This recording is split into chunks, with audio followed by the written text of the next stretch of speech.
Welcome back to the Airtime Rush YouTube channel. My name's Jordan and today I'm here in windy Bedford on the site of the brand new Universal Studios Park, which is due to be built in the next few years and opening in 2031.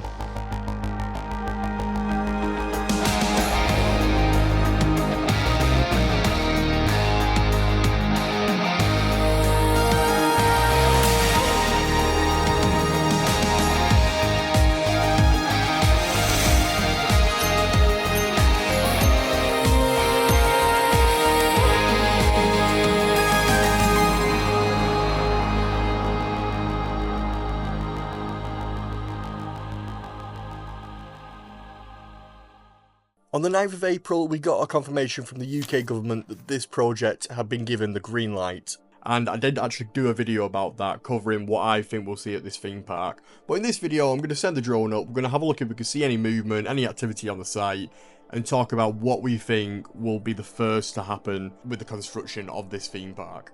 So the first thing I want to talk about is Manor Road. Now, Manor Road is the road that runs right between the two pieces of land that Universal own. So you've got the lake side of it, which is mainly going to be used for storing the rides and all the building materials while they're building the theme park. And then on the other side of Manor Road is where the actual theme park's going to be. Now, what's interesting with Manor Road is there's a lot of houses down there.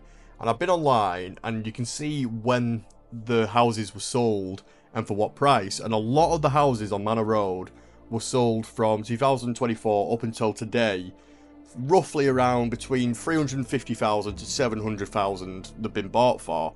Now, it doesn't say who's bought them, but it's likely that Universal have bought these houses from the residents, and their plan is probably to demolish these houses, and maybe if they can clear all the businesses and all the houses off that road, then they could probably talk to the government about removing Manor Road completely, just to make it easier to connect the two parcels of land together. I don't know if they're actually going to do this, but it's looking very likely that them buying them houses, their plan will probably to get rid of Manor Road altogether. Now, another thing that's going to be needed is obviously a train station, which I'm going to talk about a bit later on in the video, and also infrastructure around the area. So obviously we know that they're going to be improving some major roads and junctions throughout the area, so they'll be able to accommodate the new influx of traffic that this theme park is going to have. Obviously it's going to be a world-class park here, and I drove around Bedford and it's a very small place really with very narrow roads. Obviously they need to think about traffic, and that's certainly something that they'll probably do. And I think with removing Manor Road, they'll be able to put maybe a new road in there to accommodate all these cars and coaches and all sorts of different vehicles that are going to be coming to and from the park. Another interesting topic has come up as well regarding Comcast's view of the upcoming theme park. Now, Comcast obviously are the owners of Universal, and they basically said that they've got so much room for growth beyond the initial theme park that they're building. So in the future we could even see an indoor water park, we could see a second gate theme park, or even an expansion of this current theme park that they're not even built yet and they're already talking about expanding. But you look around the area, there's so many fields around. It is the perfect area to build this theme park. I'm so glad they chose Bedford because it's very central. It's not in London, so it's not going to be like traffic jams everywhere. Like driving around London is a nightmare, so I'm glad they kind of took it out of London and put it in a really good location. I think it's perfect, and the fact that they're already talking about expanding it before it's even built just gets me so excited about this. And you can already see this field is already massive. I was blown away with how big this field actually is. That the main field that the actual park itself is going to be on is huge. Honestly, it's absolutely massive.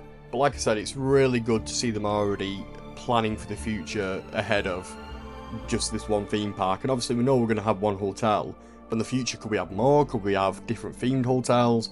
Like over in Orlando, they've got quite a few hotels over there, so I can definitely see in the future this could be a massive resort with multiple theme parks, hotels.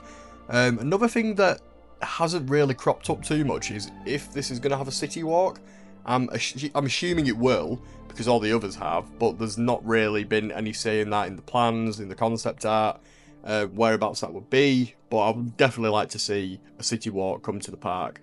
They are fantastic city walks, and you don't even have to pay to get into them. You don't even have to go into the theme park to get into them. They're just full of restaurants, shops. There's a cinema in the Orlando one. They're just a fantastic place just to hang out and just chill and get some good food and do a bit of shopping. Yeah, I really like Universal City Walks, especially the Orlando one. It is amazing, especially at night when it's all lit up. So yeah, I can definitely see that coming to this park as well. But the whole area is actually fenced off. The public footpath, which we did walk through, is still open. I don't know how long that's going to be open for, so if you're going to plan on getting down there, I would say do it soon, because I'll probably say in the next few months we'll probably see that close completely as they start construction. I think it will be pretty soon when it starts. I know they're doing a bit of work on the railway now, which I'm going to talk about very soon, so stay tuned. But we're going to see that close off soon, so definitely get down there and stand on the field before it starts turning into a construction site, because you won't get a chance to do it then. So in my last video, when we got the announcement from the government, I did a video all about what I think we'll see in this park, so go and check that out. Some of it now, looking back on it, I probably got wrong, but that's all the fun. That's the fun part of speculation. So definitely go and check that video out though, because there's some really cool looking rides in the concept art, which I will put on the screen as well so you can see. But yeah, I just can't wait for this. It's just mad to think that in 6 years' time, we could have one of the best theme parks in the world here in the UK. And it's just so good for the other parks as well. For Alton Towers, it'll make them have to up the game.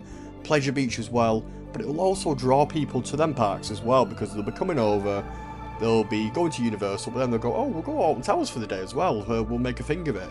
It's like we're going to Orlando in September, and yes, we're doing Universal and Disney, but we're also doing Busch Gardens Tampa, SeaWorld, Fun Spot. You do other parks as well, you don't just go for them. So it's fantastic for the UK that other people from America and Asia and Central Europe are all going to be coming to experience this world-class theme park that we've got right on our doorsteps. We're so lucky, really. And yeah, it's going to be a top theme park. It's going to be amazing, guys, and I just can't wait. It's a long wait. It is a long wait. 6 years, it seems a long time, but we're going to be covering this on the channel, so make sure you subscribe if you're new around here, and we're going to try and get as many updates as we can, at least once a month when the construction starts kicking in, and then it'll be all go. It'll literally be all go, guys. We've got the drone, we can send it up, and we can just try and capture this, and it's just a historic moment for the UK theme park industry. So I thought I would come to the station just outside the site, which is the Kempston Hardwick station. It's a tiny station, and there's another one up there, Stewartby I think it's called, and it's about 3 miles down the line. I think the rumour is that these two stations are going to close and they're going to build a brand new one, probably in between both of them, so 1.5 miles that way and then 1.5 miles from Stewartby. Stewartby I think it's called. So that is the first thing I think we'll see happen. I think we'll see the train station go in. The main reason for Universal picking this land is just due to the connections. It's fantastic. You've got the line that runs right next to it. You've got a motorway not too far away, which again I think they're going to build like a slip road and some new road in infrastructures as well. So it's really interesting to see. I think this would definitely be the first thing we see happen. So we'll definitely keep our eyes peeled on this, and this will probably happen within the next year, I would have thought. That's all from this episode. Thank you so much for watching, and if you're new around here, please subscribe so you don't miss the next update, and I will see you all in the next video.